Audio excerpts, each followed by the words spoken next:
So Rogue One, A Star Wars Story is officially the first standalone film in the Star Wars anthology list, and will also be the first of its kind to be set in the Star Wars universe without its main focus being the Skywalker family or Skywalkers in there, besides Darth Vader making that brief cameo, but obviously not the main focus of the movie, as it's going to be revolved around the new character named Jyn Erso. Now we all know that the Star Wars saga has consisted mainly of Skywalkers, or the Skywalker bloodline being passed on generation after generation, as Rogue One is the first that follows a side story that links up with the tale that we all know, love, and cherish. As director Gareth Edwards describes this film as being a war film, stating, "It's the reality of war. Good guys are bad, bad guys are good." This may be the first time we see a Star Wars movie being different from the rest, comparing it from episodes 1 through 7. Each film following a familiar technique in the filmmaking department, from the editing, directing, musical composition, everything that makes Star Wars could most likely be broken with this new anthology film. Whether that sits comfortable with you or not, either way, this breathes new life into the Star Wars franchise, as we are getting a much different vision than the one we are so used to seeing. I will be covering some facts and some opinions of what could be shown differently in Rogue One than the rest of the Star Wars films combined, and how Rogue One could, in fact, be a very unique type of film. I have a very bad feeling about this. Honestly, I'm going for the throat on this, because one of the many reasons as to why Star Wars being one of the most iconic franchises of all time is the also iconic intro in every film. The Force Awakens being the first Star Wars film without using the 20th Century Fox logo, following with the phrase "a long time ago in a galaxy far, far away," and then John Williams' explosive intro into the even more iconic Star Wars theme with the big letters in space. Of course, The Force Awakens has all of that, but without the 20th Century Fox logo. Now, Rogue One, A Star Wars Story may in fact be the first film to not have any of that. Yes, it's so exciting to see the intro to every Star Wars film with the logo and John Williams' score exploding on screen, but we also have to remember,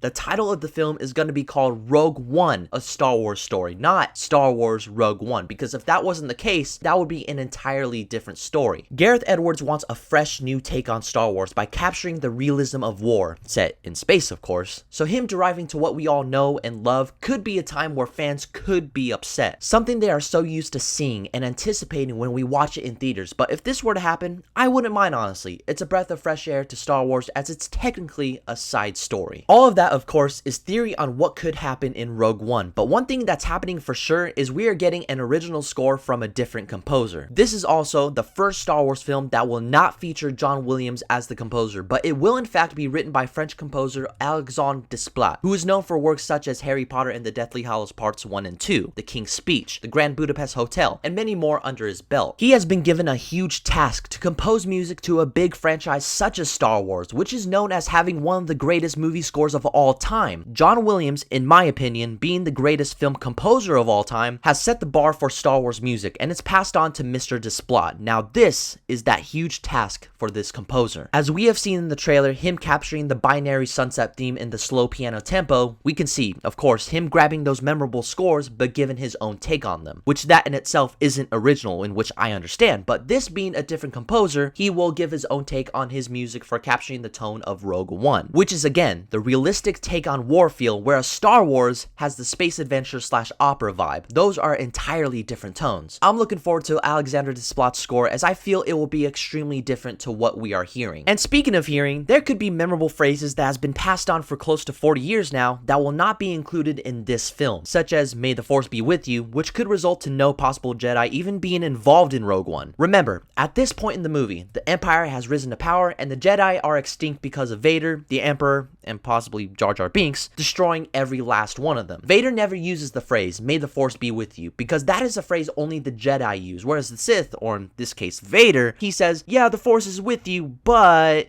you ain't no Jedi, bro." That is, if Vader is even in this film, which most likely he will be. Oh wait, yeah, he is. Never mind. Because he's after those Death Star plans. Another one that's in every Star Wars film as well is the phrase, "I have a bad feeling about this." Could also not be said by any character in Rogue One. But who knows, since these characters might go undercover to retrieve the Death Star plans, maybe it'll be thrown in there for fan service. But the phrase, "May the Force be with you," highly unlikely we will hear that being said. And since I did mention no Jedi, there's a good chance of no lightsaber fights being thrown down in this new anthology film. Jedi, the Force, and lightsabers all touch a very mythological and mystical area in the Star Wars universe. Yes, at some point in this universe, they may have been been involved in war, but in this time period, with the Empire rising and Vader being the last exposed Jedi in the spotlights, there might not be a lightsaber duel. Maybe just involving blasters, thermal detonators, machinery such as the AT-AT that we have seen in the trailer. That will be the main weapon of focus for Rogue One. I mean, hell, maybe a little Western vibe with regular people or creatures with no gifts in the Force are thrown in there, since the original Star Wars is like a dirty, gritty Western in space. Gareth Edwards could capture that along with the grand scale of scenery that he is known for directing. Maybe Gareth Edwards will stray away from all those swiping transitions that we see in every Star Wars film and give us something new. I don't know what. And what we won't be seeing if Jedi aren't involved is the midi-chlorians, cause thank God. Those pieces of shit. So anyway, that's all I can come up with on what we won't be seeing in Rogue One, a Star Wars story. And I wanted to ask you guys, what do you think we won't be seeing when compared to the original Star Wars film? Let me know if I missed anything. Whatever it is, leave it down below. And as always, you can follow me on Twitter, Facebook, Instagram, and all that social media shit down below. Keep in contact with me. Don't forget to hit that subscribe button. And as always,